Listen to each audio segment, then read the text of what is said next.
ഞാനിപ്പോൾ നിൽക്കുന്നത് ഇലവീഴ പൂഞ്ചിറയിലാണ്. ഇവിടെ നിന്ന് കഴിഞ്ഞാൽ മലങ്കര ഡാമിൻ്റെ ടോപ്പ് വ്യൂ കാണാം.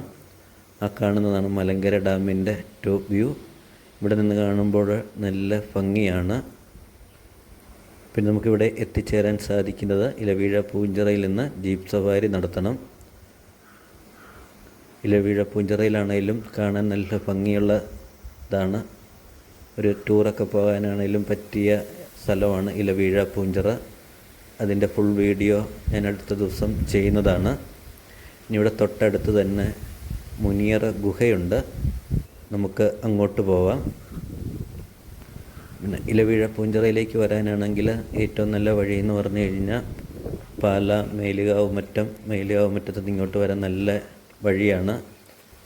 ഇനി താഴോട്ടിറങ്ങിപ്പോകുന്നതാണ് മുനിയറ ഗുഹ. നിങ്ങൾ തെറ്റിദ്ധരിക്കരുത്, ഞാൻ ഡാമിൻ്റെ അടുത്തോട്ട് പോകുന്നതാണെന്ന് തെറ്റിദ്ധരിക്കരുത്. മുനിയറ ഗുഹയിലേക്കാണ് പോകുന്നത്. ശകലം നടക്കാനുണ്ട്. നമ്മൾ ഒറ്റയ്ക്കാണെങ്കിൽ ഒരിക്കലും തന്നെ വരരുത്. 1-2 പേര് കൂട്ടിയേ ഇങ്ങോട്ട് ഗുഹയിലേക്ക് പോകാനാണ് വരാവുള്ളൂ. ഇവിടെ മുനി താമസിച്ചെന്നൊക്കെയാണ് പറയുന്നത്. പിന്നെ ഇതിലെ കല്ലിൽ കൂടെയൊക്കെ നടക്കാനാണെങ്കിലും നല്ല രസമാണ്.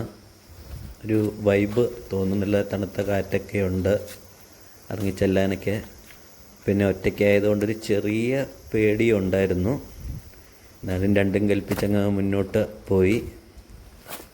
പിന്നെ ഗുഹയ്ക്കകത്തോട്ട് ഞാൻ കയറിയില്ല, ഒറ്റയ്ക്കായതുകൊണ്ട് അതിൻ്റെ അകത്തോട്ട് കയറാനൊരു ചെറിയൊരു പേടി.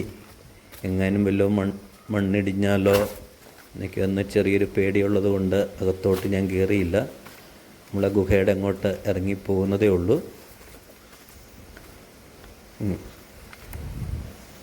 നമ്മൾ ആ ഗുഹയുടെ അടുത്തെത്തി. ആ കാണുന്നതാണ് ഗുഹ. അതിൻ്റെ അകത്തോട്ട് നമുക്ക് ഇറങ്ങിപ്പോവാം. മുട്ടപ്പം വെള്ളവേ ഉള്ളൂ. ഒരു 10 മീറ്റർ അകത്തോട്ട് കയറി പോയാൽ മതി. നല്ല രസമാണ്. പക്ഷെ ഞാൻ ഒറ്റയ്ക്കുള്ളത് കൊണ്ട് ഞാൻ അങ്ങോട്ട് കയറിയില്ല.